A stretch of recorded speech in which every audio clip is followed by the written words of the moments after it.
Risk చేయడం నాకు rusk తిన్నంత ఈజీ అనే మాటను చాలా సందర్భాల్లో వినే ఉంటాం కదా. ఇప్పుడు ఈ డైలాగ్ కియారాకి కన్వీనియంట్ గా చేంజ్ అయిపోయింది. వార్తల్లో ఉండడం నాకు రస్క్ తిన్నంత ఈజీ అని అంటున్నారు కియారా. ఆమె ప్రతి అడుగు పబ్లిసిటీ తెచ్చిపెడుతుంది. డాన్ 3లో కృతి ఫిక్స్ అయ్యారు అన్న వార్తలు కూడా కియారా పేరుని ట్రెండింగ్లోకి తెచ్చేశాయి. అదొక్కటే కాదు, అంతకు మించి అన్నట్టు మరొక వార్త ఇప్పుడు పాన్ ఇండియా రేంజ్లో పాపులర్ అయిపోయింది. అది కూడా యష్ యాంగిల్లో. కియారా కోసం బిగ్ డెసిషన్ తీసుకున్నారు కన్నడ స్టార్ హీరో యష్.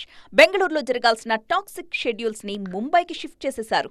ప్రస్తుతం కియారా గర్భవతి కావడంతో రాకీ భాయ్ ఈ నిర్ణయం తీసుకున్నారు. యష్ చెప్పిన కారణం జెన్యూన్ గా ఉండడంతో టోటల్ టీమ్ ఈ చేంజెస్ ని యాక్సెప్ట్ చేసింది కూడా. బేబీ బంప్ తో కియారా షూట్ లో ఎలా పాల్గొంటారు అన్న అనుమానాలు చాలా మందికి వస్తున్నాయి. క్లోజ్ ఫ్రేమ్స్ లో షూట్ ప్లాన్ చేస్తున్నారనే ఆన్సర్స్ కూడా వినిపిస్తున్నాయి. KGF 2 తర్వాత లాంగ్ బ్రేక్ తీసుకున్న యష్ ప్రస్తుతం టాక్సిక్ సినిమాలో నటిస్తున్నారు. ఈ సినిమాకి గీతూ మోహన్ దాస్ దర్శకత్వం వహిస్తున్నారు. ఒకవైపు గీతూ డైరెక్షన్ లో నటిస్తూనే మరోవైపు నార్త్ రామాయణంలో తన రోల్ ని కంప్లీట్ చేసే పనిలో ఉన్నారు యష్. ఈ ఏడాది సమ్మర్ లో రిలీజ్ కావాల్సింది టాక్సిక్. అయితే షూటింగ్ షెడ్యూల్స్ డిలే కావడంతో నెక్స్ట్ ఇయర్ కి పుష్ చేశారు. వచ్చే ఏడాది యష్ నుంచి 2 సినిమాలు బ్యాక్ టు బ్యాక్ రిలీజ్ కి సిద్ధమవుతున్నాయి.